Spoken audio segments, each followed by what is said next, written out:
Okay, why don't we go ahead and get started?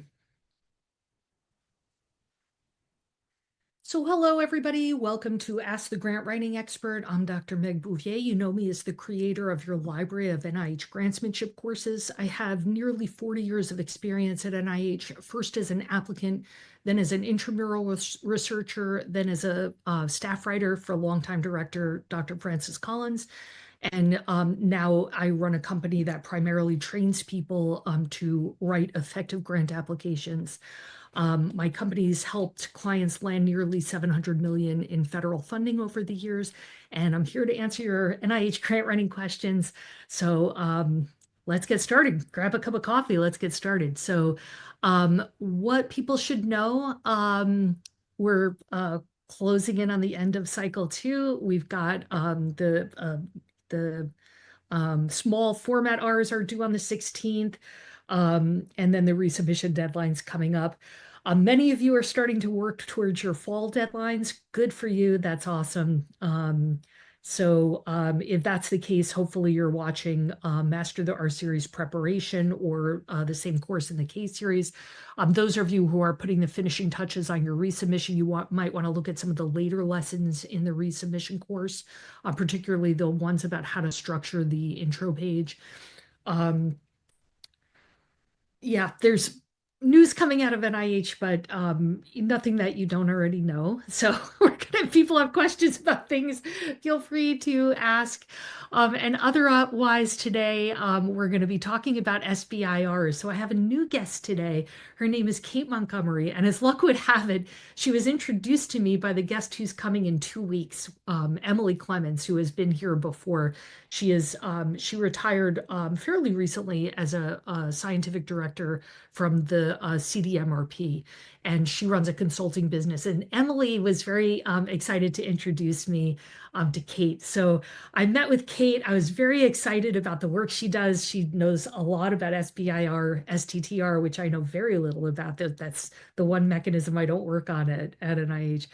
So she's coming today for the first of a series of presentations on various aspects of SBIR, STTR, and she runs a company called Goldenrod Funding.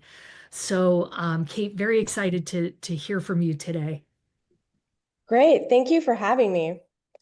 Should I pull up some slides now? Yeah. Okay, great. Thanks for having me, everybody. I'm happy to be here, and today I'm talking about SBIR, which stands for Small Business Innovation Research, and it's the grant funding program for small businesses. So a little bit about me first. I'm a scientist turned entrepreneur. My background is academic, but quickly dove headfirst into a spin-out based on technology invented at Stanford University. I spent over a decade working on commercializing technology, and over that run, pulled in around $8 million in NIH funding for the company. I'm now the founder of Goldenrod Funding, where I help other startups full-time secure non-dilutive capital.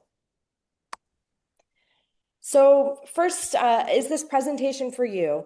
The Small Business Innovation Research Program, it's for small businesses. So I particularly love helping those academic health innovators that kind of overlap with new company founders. So if you're at the beginning stages of founding a company based on academic research or somewhere in that process, this is the perfect spot for you. This presentation was made for you. Now, it's going to stand a little bit on a soapbox here. I think that academic grantsmanship is the founder's superpower. I've been to a few grant seminars where an expert will say the SBIR grant is very different from all other kinds of grants. And I think that might be true if your only realm is grants. But from my viewpoint, working inside a startup company, wearing lots of different hats, when I got to the point where I needed to write an SBIR grant, it felt familiar, and I got a chance to start from a place of strength instead of from the very bottom, which is where I usually felt like I had to start with. So I think this is a really great position of power to be in, and that's my contrarian opinion compared to some other seminar speakers. Now, when you're at one of the main differences of working in a startup versus in an academic institution is that your operational capital can come from very diverse places. You aren't just focused on grants. You can get operational capital from early revenue, research systems or research use cases or contracts with big strategic partners.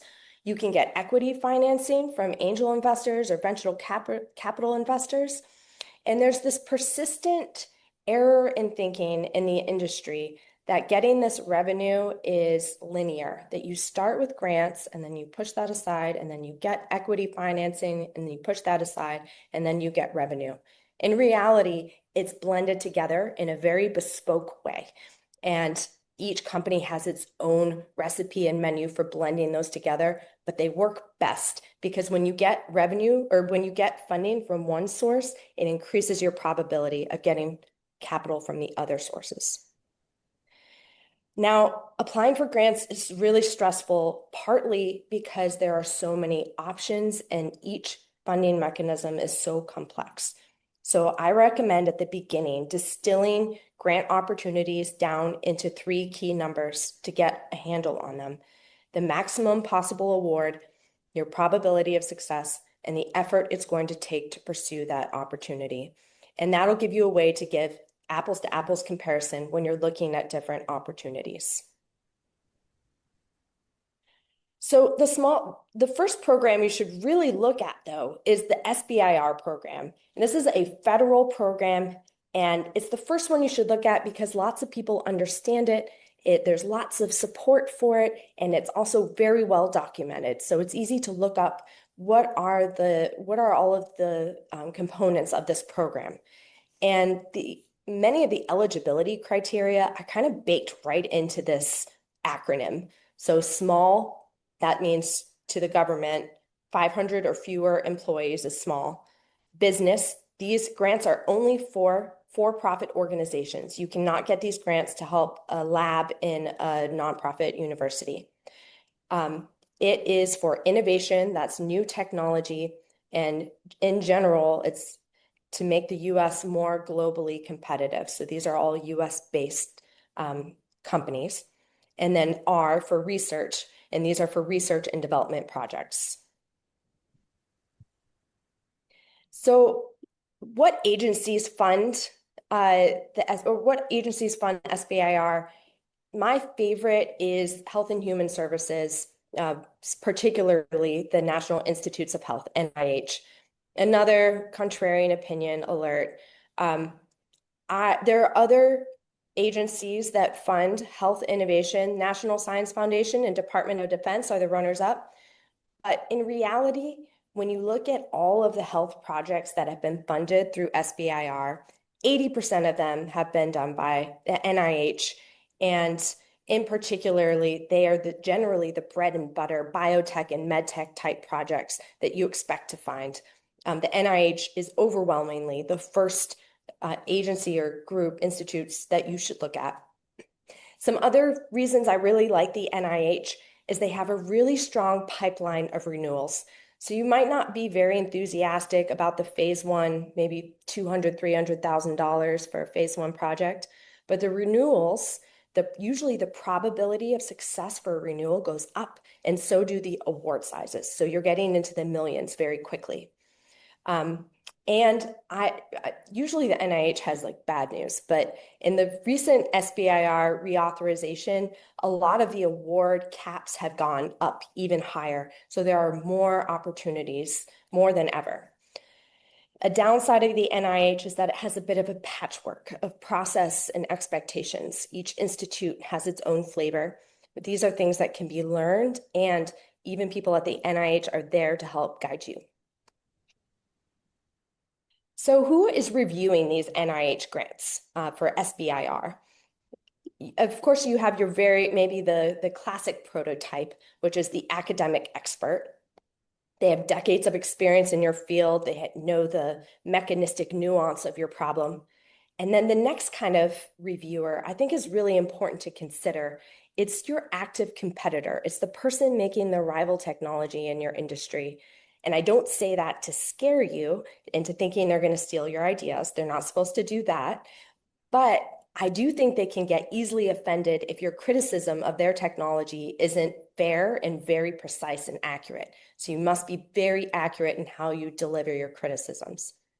And then maybe what's kind of new for SBIR versus other academic grants is a business operator, someone who doesn't necessarily have an academic background, but has decades of experience commercializing in this industry.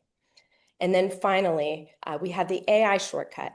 NIH reviewers are not allowed to use AI to review your grant, but they could, and I don't know how they could be caught doing it. So I think you should always consider the AI shortcut, again, not to fear monger that your ideas will be taken, but as an opportunity to run your application and your ideas through AI to get maybe a preview of how the people taking shortcuts will see your grant.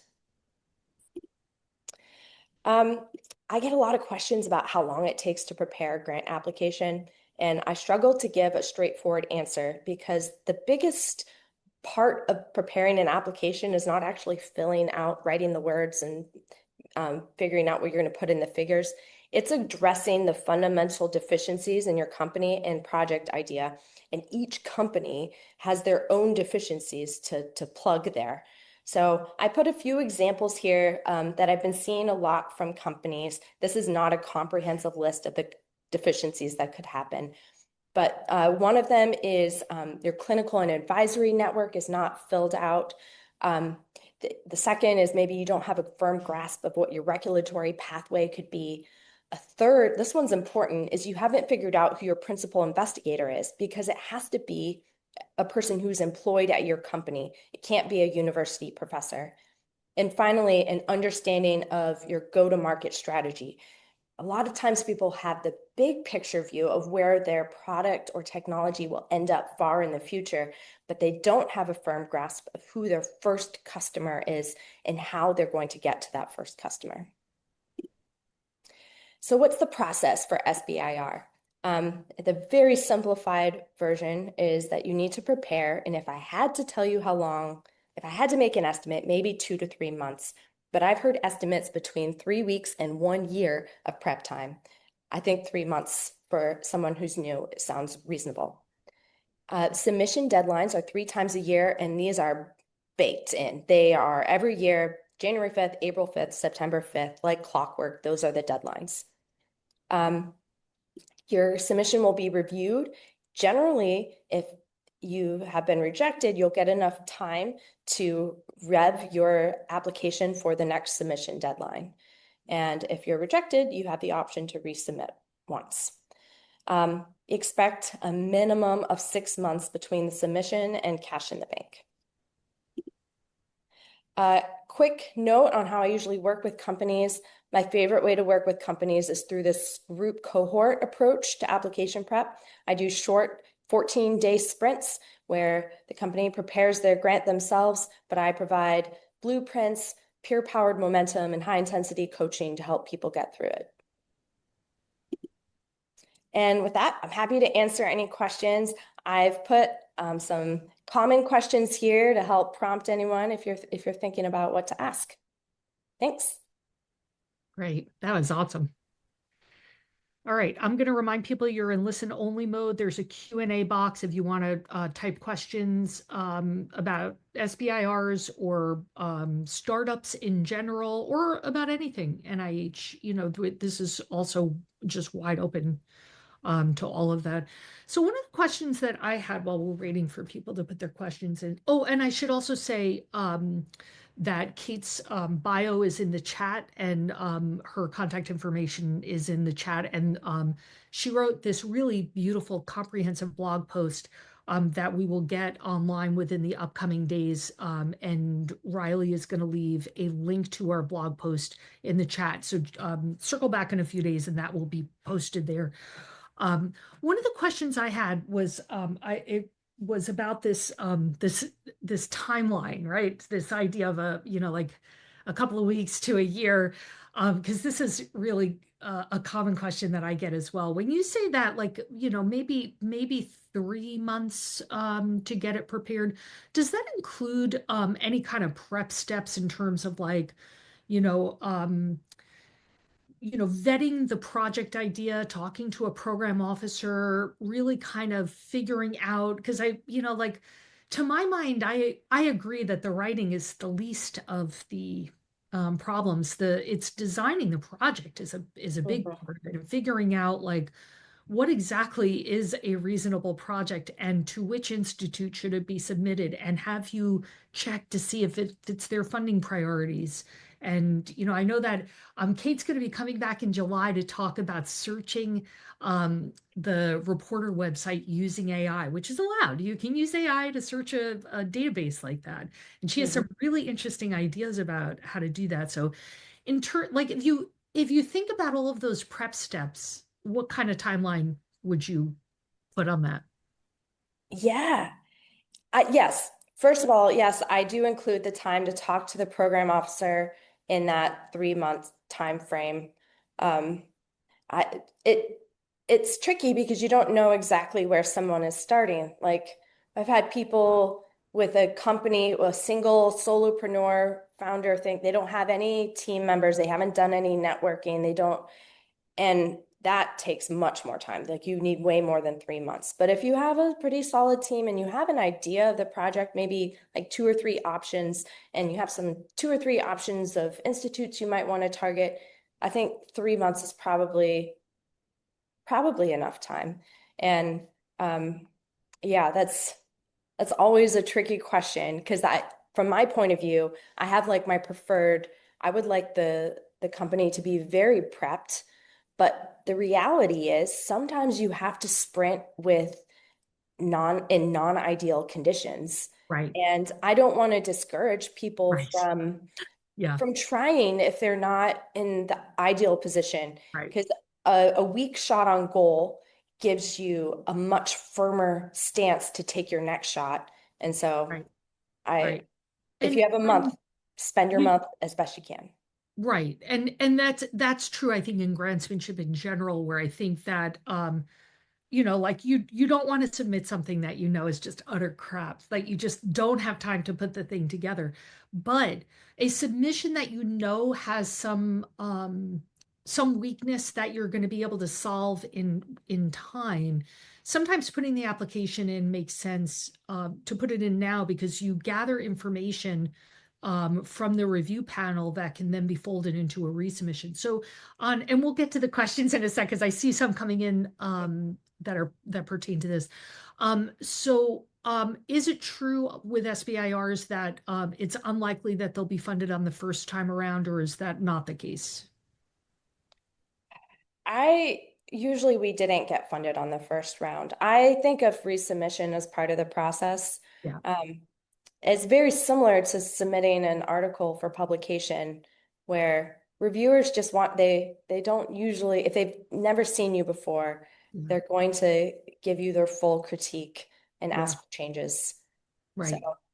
I can't comment on the full spectrum, but my personal experience is Yeah. probably like less than 50% of the time we got it the first round. Yeah. Okay, let's take a look at some of these questions. There's one about a COBRE grant, which is a type of center grant. It's a P20, and as luck would have it, I'm about to start working on one, which is a competing renewal for one that I've helped a client get funded. So in the past, the COBRE question I'm going to shelve for a moment because there are some that are specific to this presentation. And for the COBRE person, if you could be a little more specific about what you want to know about COBREs, that would be great. Here's one up for this presentation. I've developed a new technology that I'd like to move forward, possibly by applying for an SBIR grant and launching a startup. I haven't formed a company yet, though. What steps should I take to get started? That's a great question. Yeah. I always like it always seems amazing to me that companies can spin out. Like what happens first? Really, you have to make the company first before you can apply for the grant. That part's clear because you need to have all this documentation in place showing you're a real startup company before you can start your grant application process. If you're starting from a university, almost all universities have a process and a team that is there to help startups get launched. Um, so I recommend going through them and Yeah. then making sure you have, it costs a little bit of money, but making sure you have some of your own legal counsel because the university does not necessarily have the same Yeah. state, Priorities. Yeah. same priorities as Yeah. you would. Right. Um, This yeah, person has I know where they are from. They have a very robust office there that will help with that kind of thing. So yeah, I would go there, but I love the suggestion to retain yeah, your own yeah. legal counsel to talk about IP. Yeah. Yeah, and I also really love, even if you haven't pulled in funding, getting your letters of interested customers, getting letters of interested investors. You don't have to actually pull in the money to start building that momentum that everyone starts to believe you're ready to launch on your own. Yeah. Okay. Here's a question. Hello, question about competitive not discussed. So that's a Mhm. response on a review. What Mhm. does this decision really mean? Also, if this was my decision for my February application, should I resubmit in the fall, and how should I proceed toward a better outcome in the fall? I don't know if this is pertaining specifically to SBIR or if this is like an R or K question. Mhm. So we could probably both answer it though. Do you want to? I would, well, it applies to SBIR too, but it still feels a little bit mysterious to me because it's something that's kind of newly happening in this space. Yeah. And I don't have anecdotes of people who have emerged from that competitive not discussed yet. Right. And so I'm curious to hear your thoughts on it as well. Yeah, so for those who don't know, this competitive not discussed is a recent thing. It resulted from the government shutdown and the backlog of applications that resulted from that. And as a way to kind of get through the backlog of applications that piled up during the government shutdown, NIH moved to what is still being called a temporary policy, and I hope really will be a temporary policy, whereby instead of discussing the top half of applications, they're discussing the top third. So it used to be that like you'd upload your application, it went through that initial phase of review with your assigned reviewers, which would be like typically three people, and the bottom half would be triaged or not discussed, and your journey ends there, and they upload the summary statement, and it never gets discussed at the meeting, the full meeting of the study section panel. The top half would go on to be discussed, and it would be presented by the primary reviewer, and then the full panel would vote at the end of the discussion, and then you would get the score based on the voting of the full panel. Under this new system, it's not halves but thirds. So the top third gets discussed. The bottom third is just outright triaged, and then that middle third is competitive, not discussed. So you're somewhere in that middle third. And so this person is saying, what does that really mean? And wow, that's like the $1 million question, right? Because none of us really, as Kate said, we don't have experience on this because it's only been going on for 2 cycles. This is the second cycle and hopefully the last cycle. Hopefully they'll be caught up and they won't get it in their heads that this is a good way to review things, because we already are not getting a lot of feedback under the new scoring criteria, which has been going on since, reviews from last January, a year and a half ago.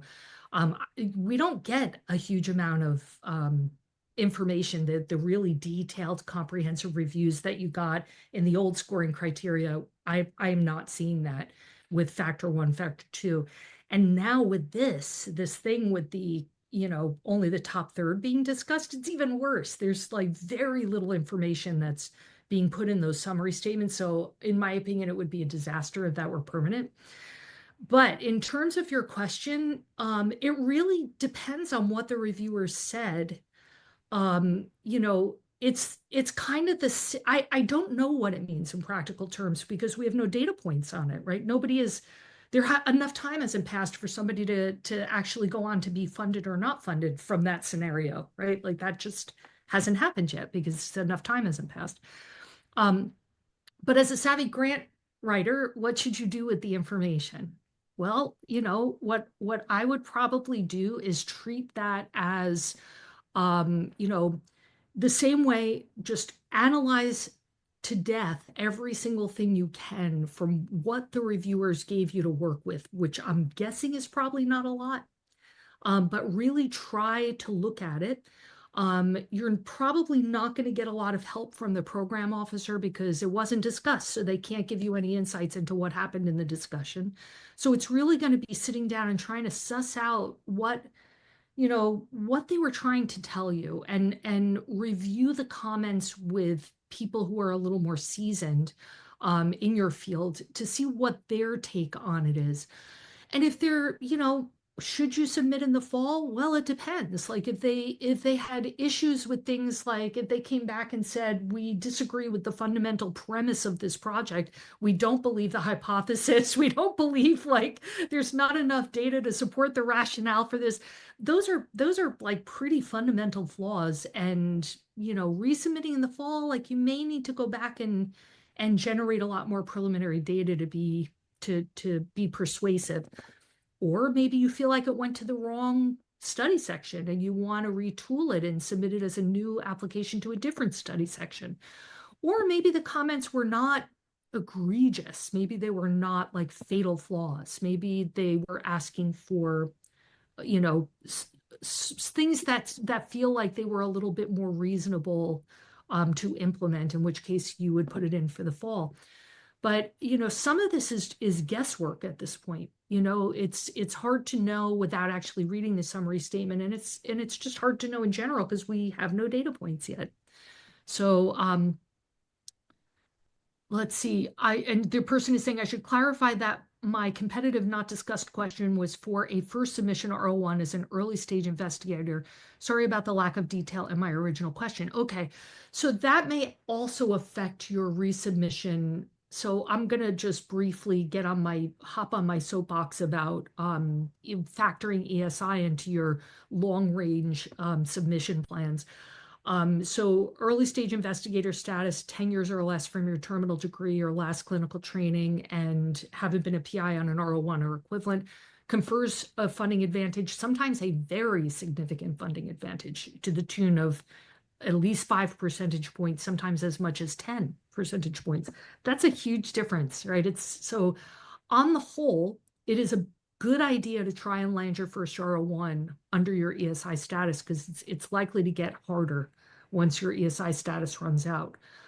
So I always try to have people time their submissions so that they're squeaking in a first submission right before their ESI status expires because of this rule at NIH whereby most institutes, as long as you submit within 13 months, if you submit an A0, a new submission with ESI status right before your ESI status runs out and it's not funded, as long as you resubmit within 13 months of that A0, it's still ESI. Even if your ESI ran out in the interim, they'll still review the A1, the resubmission, as ESI. So it's a way of extending your ESI funding advantage if you squeak one in right before your ESI runs out. So, my question would be like, if I were working with you one-on-one, I would ask you when your ESI expires. I would question whether there were any ways to apply for an extension because of, childbirth or COVID-related research interruptions or, whatever, family responsibilities or whatever it is, to get the latest possible date. And then I would work backward off of that. So like, let's say it expires this November, 2026. I would work backward off of that so that you're getting an A0 in for the October 5th deadline, and then work backward from that to figure out, whether you should, submit anything between now and then. And, do you have multiple ideas going? Are there multiple ideas that you can be submitting on, et cetera? But that's how the ESI question factors in. That's why that person is telling me that information for those who are not familiar. So anyway, I went off on a couple of tangents there, and I didn't give you any pearls of wisdom, I don't think, but that's everything I know on that topic, which is to say, like, nobody has data points on that, so nobody really knows. It's a lot of guesswork. So the COBRE person, the person hasn't given any more detail. They just say it's unrelated, but can you tell me more about the NIH COBRE grant? So there isn't an NIH COBRE grant. There are COBRE NOFOs, right? So a COBRE, for people who don't know, it's a P20. It's a type of center grant. And I actually pulled up the general website for it just so that I could say exactly what they say. It's to support planning for new programs, expansion or modification of existing resources, and feasibility studies to explore various approaches to the development of interdisciplinary programs that offer potential solutions to problems of special significance to the mission of NIH. These exploratory studies may lead to specialized or comprehensive centers. So what they mean by that is that often, instead of starting with like a PO1 center grant, an organization that's in it like a developmental phase would submit a P20, and they might submit it more than once. So the organization I'm working with, I think this is their first competing renewal on the COBRE. They've got several of them, and I've worked on all of them. And then the goal might be to eventually put in a P50 Center of Excellence application. So that's kind of, what the general goal is. Beyond that, the NOFOs vary tremendously in terms of what they require, and they kind of look like other types of center grants where they're going to have an overall section, an admin component, and they may have a series of projects and a series of cores or not. And there may be requirements for the number or type of each of those projects and cores. But COBREs can vary quite a bit from institute to institute, and even within institutes, they sometimes offer, especially larger ones, will offer multiple types of COBREs. So I don't know if that person had a specific question about a specific COBRE. If you do, you may want to email me separately, and I can take a look at the NOFO for your specific COBRE and see if I can be helpful with answering that question, because I can often turn that into a general tip to give at the next session. So hopefully that was helpful for the COBRE person. If there are specific questions, let me know. And if there are other questions, feel free to type them in. I think we've answered, Riley, the question that's in there now. And while we're waiting to see if anybody else has other questions, I'm just going to remind people that our next session is on June 24th, where Emily Clemens will be coming back to talk about the CDMRP portfolio, and what it's a very different kind of agency, and she's great at giving an overview about what the funding priorities are and what kinds of topic-specific NOFOs are in there. NIH is different than most federal agencies in that most of their extramural funding goes out under what are called investigator-initiated or parent awards. Are not tied to topics typically, and that's increasingly true in the current administration. So basically, they say, here's the number of years, here's the maximum budget, and it has to be consistent with the mission of the sponsoring institute. Like it's really general things, but most federal agencies have really topic specific NOFOs that you're responding to, like the way NIH RFAs are.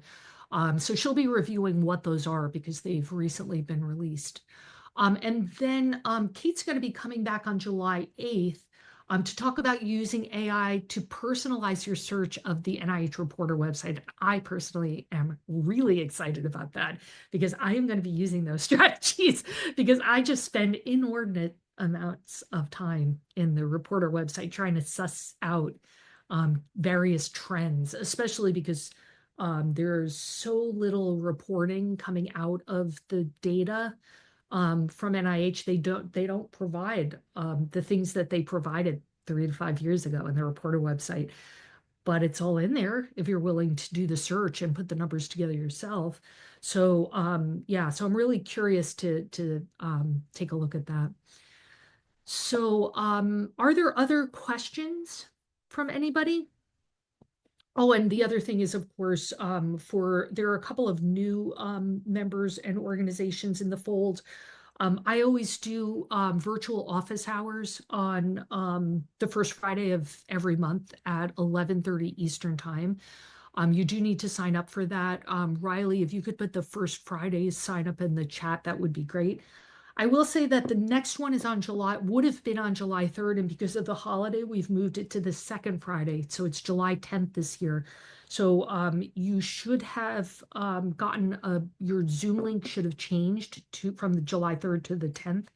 But if you're having any problems with that, just email me and we'll get it straightened out. So meg@bouviergrant.com.